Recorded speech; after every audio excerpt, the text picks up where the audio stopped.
Bismillahirrahmanirrahim. Assalamualaikum warahmatullahi wabarakatuh.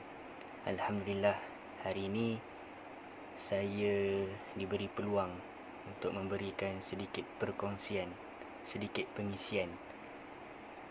Jadi kali ini saya memilih tajuk yang berkaitan dengan sirah, iaitu cerita tentang Sa'id bin Amir. Sa'id bin Amir ni adalah salah seorang sahabat Rasulullah sallallahu alaihi wasallam, dan beliau juga adalah pemimpin yang sangat zuhud. Jadi kisah ni bermula ketika zaman Sayyidina Umar ibn al-Khattab menjadi khalifah. Jadi mungkin kisah ni dah pernah didengar, mungkin kisah ni ada yang belum pernah dengarkan. Jadi yang belum pernah dengar cerita ni, boleh kita sama-sama dengar. Kita jadikan kisah ni sebagai teladan, kita jadikan kisah ni sebagai pedoman hidup kita, dan kita jadikan sahabat Rasulullah sallallahu alaihi wasallam sebagai idola kita. Jadi bagi mereka yang dah pernah dengar cerita ni, mungkin kita sama-sama perbaiki diri kita. Adakah yang kita buat hari ni, adakah yang kita laksanakan hari ni sama seperti Rasulullah sallallahu alaihi wasallam, sama seperti sahabat radhiyallahu anhum. Jadi kita sama-sama muhasabah diri. Jadi pada suatu hari, Sa'id bin Amir ni dia berjumpa dengan Sayyidina Umar ibn al-Khattab. Jadi dia bertemu Sayyidina Umar, dan Sayyidina Sa'id ni dia berkata, "Ittaqullah, takutlah kepada Allah. Laksanakan percakapanmu seiring dengan perbuatanmu." Banyaklah dia senaraikan apa yang perlu dibuat kan. Ada juga Sa'id bin Amir cakap, pimpinlah orang yang diberi tanggungjawab ke atasmu. Jadi banyaklah dia berkhutbah depan Sa'id bin Amir ni. Dia berkhutbah depan Sayyidina Umar al-Khattab ni. Dan pada zaman ni Sayyidina Umar al-Khattab adalah khalifah. Jadi apabila habis dia berkhutbah tu, jadi Sayyidina Umar ni dia cakap dekat Sa'id, "Wahai Sa'id, siapakah yang boleh laksanakan seperti apa yang kamu senaraikan tu kan? Sedangkan saya sendiri pun tidak mampu untuk melaksanakan." Jadi lepas tu Sayyidina Umar dia melantik Sa'id ni untuk menjadi gubernur di Homs. Gubernur di Homs. Homs ni di Syria. Jadi para sahabat ni bukan semua yang nak jawatan. Bahkan kalau kita tengok Sayyidina Osman, Sayyidina Ali menolak kalau diberikan jawatan. Jadi sama seperti Sa'id bin Amir ni juga, Sayyidina Sa'id ni dia menolak. Jadi dia cakap, dia berkata, "Una hasyirukallah, aku bermunajat kepada Allah. Wahai Umar, janganlah kamu rosakkan akhirat aku." Kita tengok betapa takutnya Sa'id bin Amir ni. Dia takut kalau dia tak dapat laksanakan apa yang diperintahkan kan, apa yang di bawah tanggungjawab dia. Kita tengok betapa prihatinnya, betapa menjaganya para sahabat ni kedudukan, kalau mereka ada kedudukan ni. Jadi kat sini kita boleh nampak para sahabat Rasulullah sallallahu alaihi wasallam sendiri bukanlah mereka yang nakkan kedudukan kan. Jadi sebab itulah pada awal tadi saya cakap supaya kita jadikan kan Rasulullah sallallahu alaihi wasallam, sahabat-sahabat radhiyallahu anhum sebagai kita punya idola. Jadi lepas tu Sayyidina Sa'id dia cakap, unasyirukallah, dan aku bermunajat kepada Allah supaya kamu tidak merosakkan akhirat aku. Jadi Saidina Umar pun cakap, kamu telah memberikan tanggungjawab ini, kamu telah melepaskan tanggungjawab ini ke atas bahu aku. Lepas tu kamu lari, kan? Jadi dia cakap, Saidina Umar ni dia tetap melantik, dia kata aku tetap melantik kamu menjadi gubernur di Homs, menteri besar di Homs, Syria. Jadi Saidina Said pun akur lah, terpaksa akur kan dengan arahan Khulafa' Ar-Rasyidin. Jadi masa tu Saidina Umar cakap lagi kan, berapa perlu gaji yang aku bayar kepada kau, wahai Said. Jadi apa Said cakap kan? Saidina Said cakap, sesungguhnya duit bulanan yang aku dapat setiap bulan pun tak habis kan. Jadi aku tak perlukan gaji.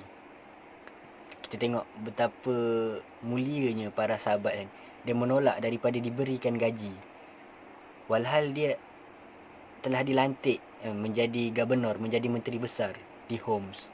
Homs ni, Syria ni, kalau diberikan kat mana-mana sekalipun memang mewah tempat dia. Dan tempat yang diberikan ni bukan tempat yang biasa-biasa, tempat yang sangat mewah. Jadi pada masa tu pun Baitul Mal ni, duit dekat Baitul Mal ni terlalu banyak. Dikatakan duit dia, emas dia setinggi bukit, kan? Jadi tak risau lah siapa nak jadi pemimpin kan, akan dibayar daripada Baitul Mal tu. Jadi Said ni dia terima menjadi gubernur, menjadi menteri besar di Homs, Syria, tapi bekerja tanpa gaji. Bukanlah dia merajuk, dia tak merajuk. Bukan dia merajuk sebab dapat jawatan tu, tapi memang sifat para sahabat ni dia jenis yang merendah diri kan. Kita tengok betapa zuhudnya para sahabat ni. Jadi Saidina Said pun dia bawa keluarga dia, bawa family dia pindah. Dia pindah dari Madinah, dia pindah ke Homs, Syria. Jadi pada masa ni Saidina Umar ni, seperti yang kita tahu, dia banyak pekerja-pekerja dia kan. Pekerja dia ni banyak jenis lah. Jadi lepas tahun, Saidina Umar ni dia panggil pekerja-pekerja dia ni untuk menyenaraikan nama fakir miskin dekat setiap daerah.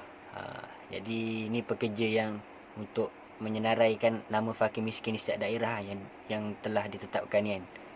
Jadi dia tengok setiap daerah kan, dia tengok senarai nama fakir miskin kan. Jadi apabila sampai dekat Homs, senarai nama fakir miskin dekat Homs, dia tengok dia senarai dia daripada nombor 1 sampai dia kira ikut turutan kan. Jadi yang paling atas tu, nombor 1 tu dia kira paling miskin lah, paling fakir. Jadi bila dia dapat kertas daripada Homs tu, pekerja dia yang menyenaraikan nama fakir miskin di Homs ni, dia tengok nombor 1 adalah Sa'id bin Amir. Nama dia Sa'id bin Amir, nombor 1, yang paling fakir, yang paling miskin. Jadi Saidina Umar pun tanyalah pekerja dia tu kan. Dia tanya, Ayu Sa'id kan, Sa'id yang mana ni? Jadi pekerja dia cakap, Amiruna kan, pekerja kami lah. Pekerja kami pula, gubernur kami lah, menteri besar kami lah. Jadi Saidina Umar tanya lagi kan, Amirukum fakir, adakah menteri besar kamu paling miskin? Jadi pekerja dia kata, Naam, ya. Bahkan kadang-kadang dekat rumah dia pun, dapur rumah tak berasap. Nak menunjukkan kadang-kadang diorang pun tak memasak dekat rumah tu. Betapa miskinnya kan. Nampak? Jadi ketika tu Saidina Umar ni dia menangis lah. Dia menangis bukan sebab sedih, tapi dia menangis sebab dia nangis sebab keseronokan kan. Dia seronok sebab sahabat ni dia masih mengamalkan tarbiyah yang diajarkan oleh Rasulullah sallallahu alaihi wasallam. Yang mana mereka ni tak memandang dunia ni kan.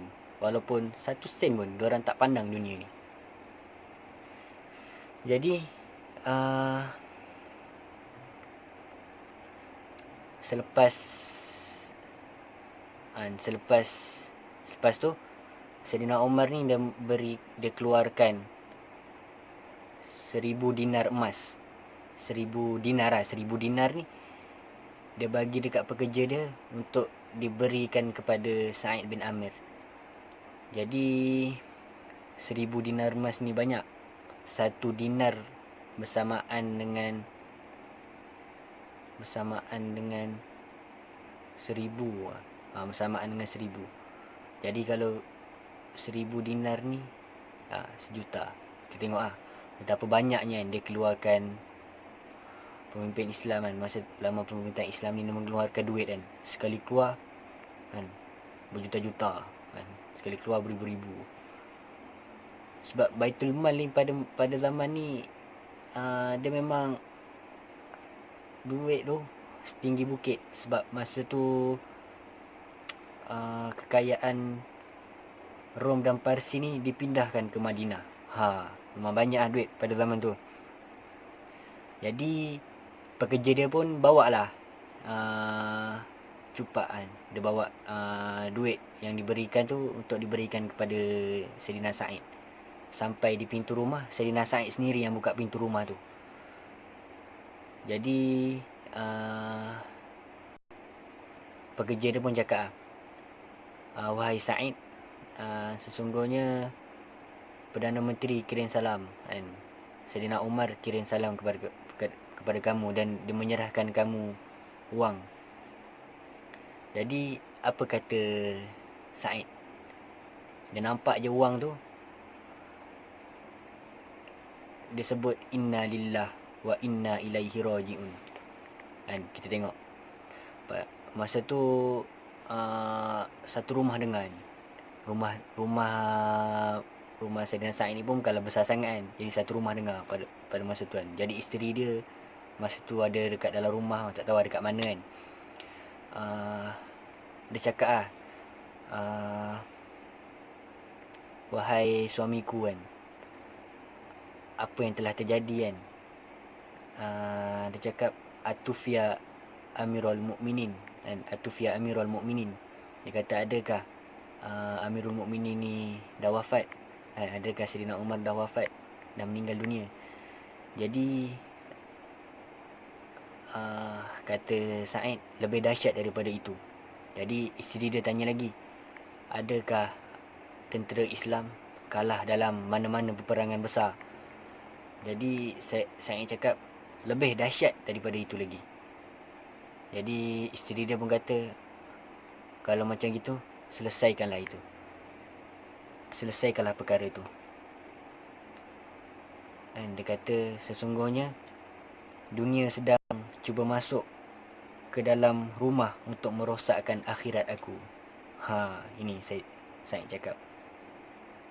Jadi pada masa tu pun Sa'id pun dia minta tolong isteri dia untuk ambil duit tadi untuk dibahagikan kan. Dibahagikan sikit-sikit untuk diedarkan kan, untuk dibahagikan lagi kepada fakir miskin. Padahal pada masa tu dialah yang paling fakir, dialah yang paling miskin kan.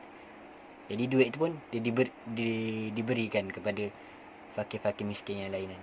Berikan kepada rakyat dia. Yang ini yang dinamakan mengenyangkan perut rakyat. Bukanlah pada zaman kita sekarang ni, kalau dialah yang berkedudukan tinggi, kalau dialah yang memegang jawatan yang tertinggi, bukan dalam politik sama sekali kan. Tapi kalau kita tengok dalam kan, kalau kita tengok dalam organisasi yang lain juga, kalau dia paling tinggi pangkat dia, dialah yang paling kaya kan. Itulah orang kira macam adat dia kan. Kebiasaannya macam itu. Jadi kalau kita tengok pada zaman ni, Saidina Sa'id ni adalah menteri besar, tapi dia top one. Dia yang paling fakir pada masa tu. Jadi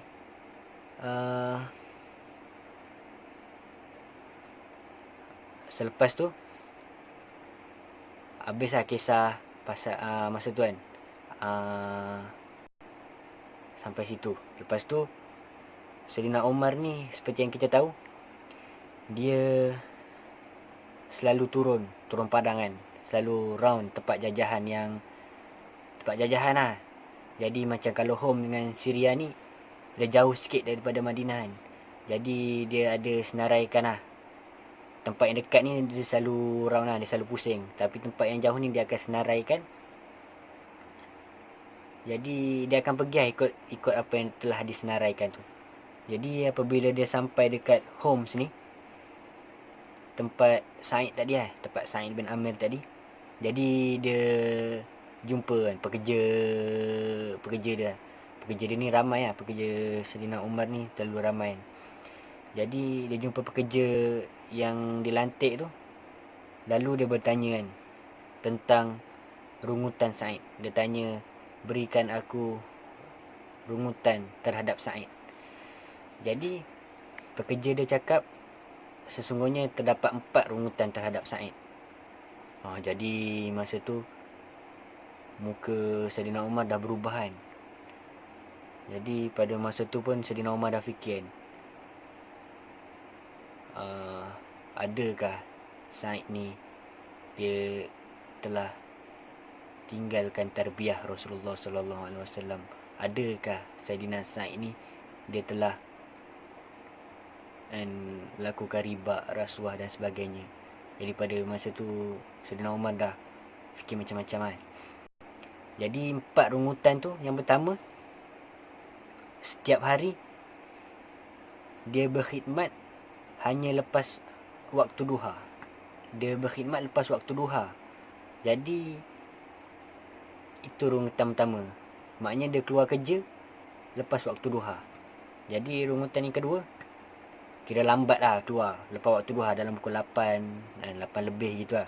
Jadi pukul 2 pula. Yang rungutan kedua, sebulan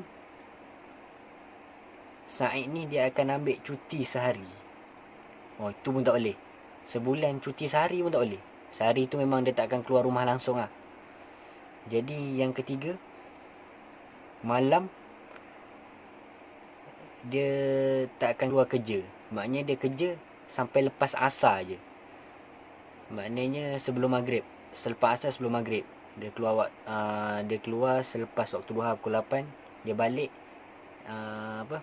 selepas asar, sebelum maghrib lah. Jadi yang keempat, selalu pitam bila dalam majlis besar. Itu antara rungutan pekerja dan antara rungutan Sa'id ni. Jadi adakah Saidina Umar ni dia terus menghukum Saidina Sa'id ni? Tak. Dia panggil Saidina Sa'id ni, dia suruh pekerja dia panggil Saidina Sa'id ni. Jadi Saidina Sa'id pun jumpa dengan Saidina Umar Al-Khattab kan. Jadi untuk rungutan pertama ni, dia cakap tadi dia berkhidmat lepas waktu duha.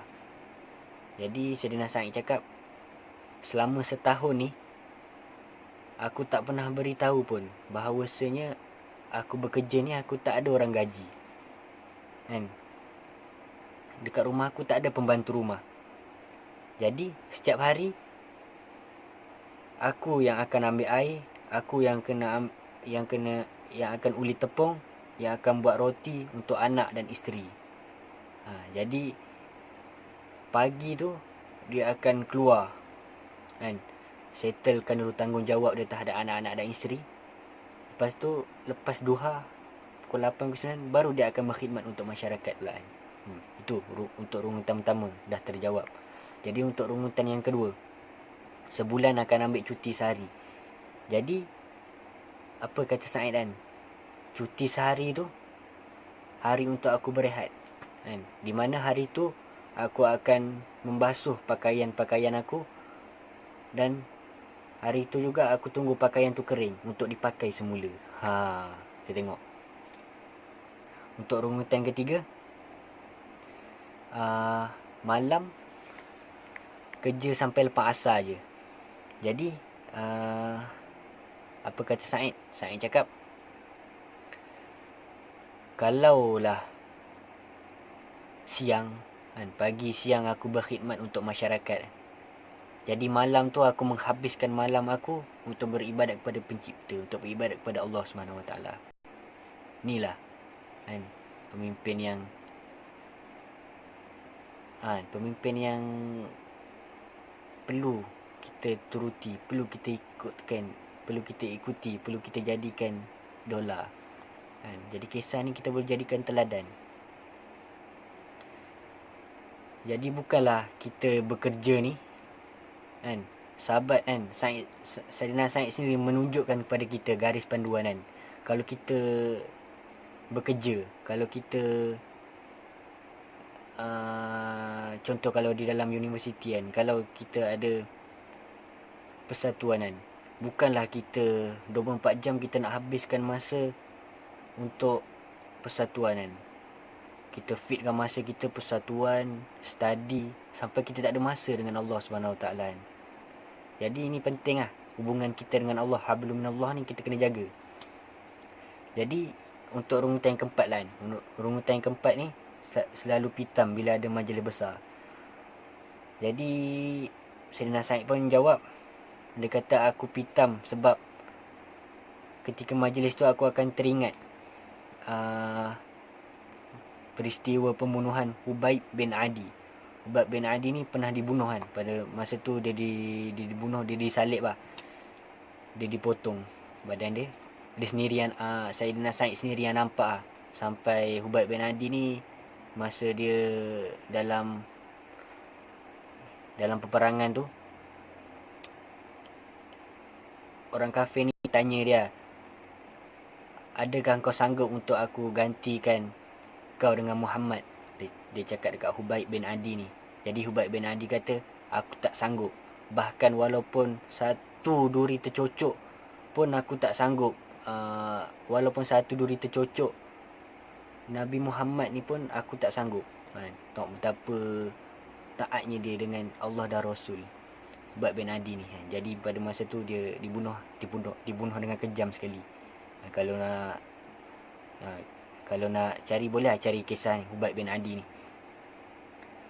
Jadi terjawab lah semua empat rungutan ni. Jadi Saidina Umar pun cakap, Alhamdulillah alladzi lam yukhayyib dhanni. Alhamdulillah, syukur kepada Allah kan. Sesungguhnya Allah tidak mensia-siakan sangkaan aku terhadap para sahabat Rasulullah sallallahu alaihi wasallam.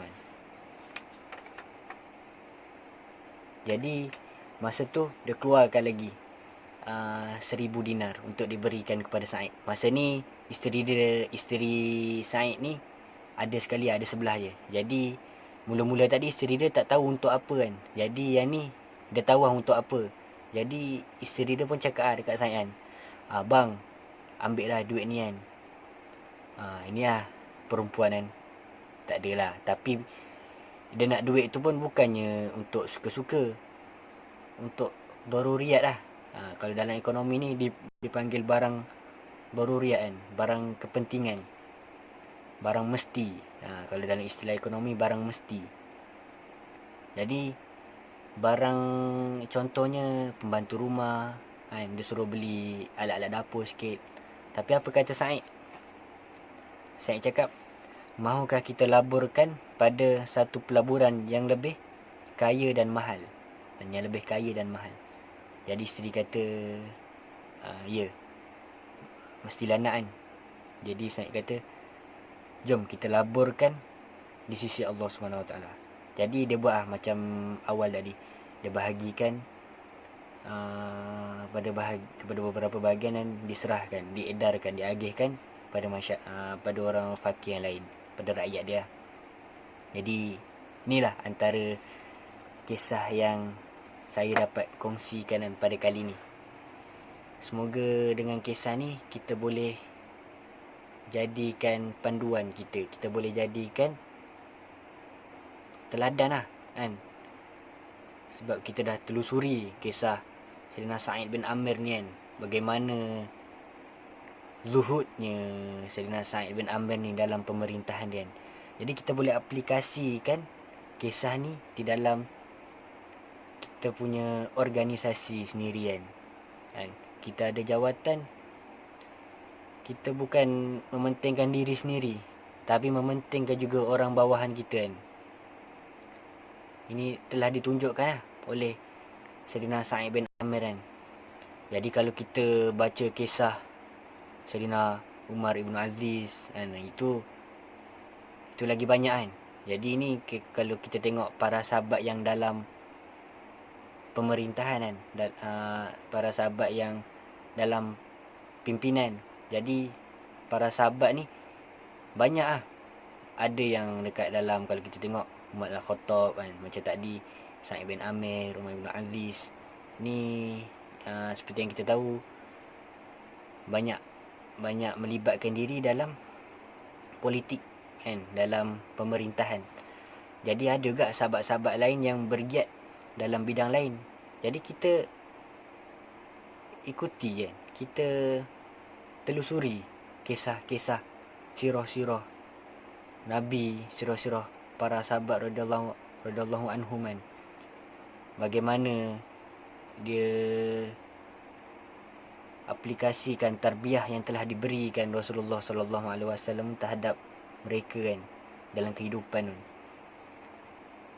kan. Sampai kalau seperti yang kita tahu pun, kalau Rasulullah ni ada satu tempat ni, masa tu ada satu pokok kan.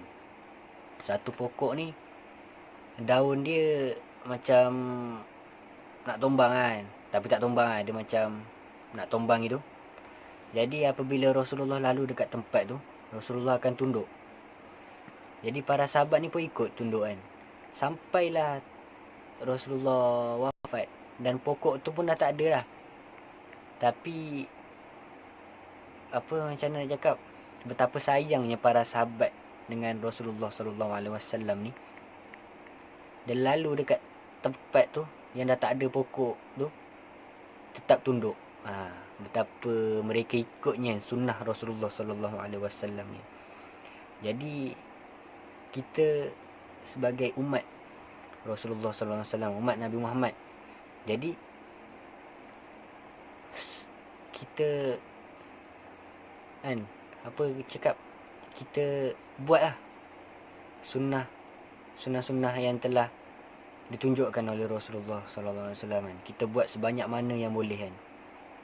Kita buat sampai betul-betul sama dengan Rasulullah sallallahu alaihi wasallam. Memang kita tak akan sama dengan Rasulullah sallallahu alaihi wasallam, tapi kita jadikan sunnah Rasulullah sallallahu alaihi wasallam ni sebagai kita punya garis panduan, sebagai kita punya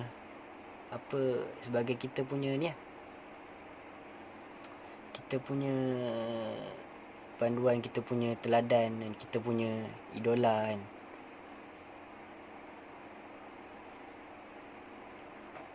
Jadi itulah kisah yang saya boleh bawa pada kali ni tentang Sa'id bin Amir kan, pemimpin yang sangat zuhud. Jadi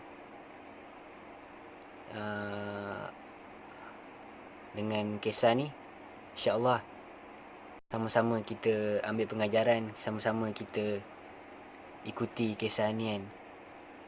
Dan jangan lupa untuk sentiasa jadikan Rasulullah sallallahu alaihi wasallam dan para sahabat radhiyallahu anhum ni sebagai kita punya idola sepanjang zaman. Jadi itulah sedikit sebanyak dari perkongsian daripada saya. Yang baik datang daripada Allah Subhanahu Wa Taala, yang buruk datang daripada diri saya sendiri. Tapi hakikatnya kedua-dua, baik dan buruk, datang daripada Allah Subhanahu Wa Taala. Jadi setakat ini saja. Assalamualaikum warahmatullahi wabarakatuh.